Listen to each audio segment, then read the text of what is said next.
It-tieni parti tal-investigazzjoni tal-gazzetta Kullħadd li kixfet skema ta' frodi bil-fondi Ewropej se tkun żvelata fil-ħarġa tal-Ħadd.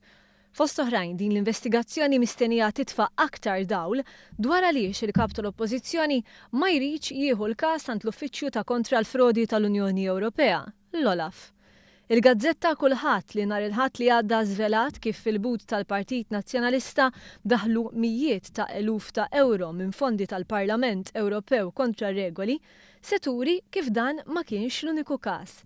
Din id-darba mmaċċem involuti Simon Busuttilu l-membru tal-Parlament Ewropew, iżda hemm ukoll persuni oħra. Wara ċedoli u l-invoices folot, dan kien każ ieħor li tefa' dawl fuq kif Simon Busuttil għamel minn kollox u kisser regoli u liġijiet biex ikun jista' jikseb flus għall Partit Nazzjonalista. F'kull każ imbagħad għamel minn kollox biex ma jkunx investigat. L-ewwel ħal il-Kummissjoni Elettorali l-Qorti għax kienet se tinvestiga l-każ tal-invoices folots u li bihom ħallas il-paga tas-Segretarju Ġenerali u l-Kap Eżekuttiv. Issa qed jgħid każ magħluq meta mitlub jilqa' l-isfida u jieħu dan l-allegat frodi quddiem l-Olaf. Talba li saħansitra saret minn Transparency International li f'kumment mal-medja fi Brussell innotat kemm dan huwa każ serju u jistħoq l-investigazzjoni.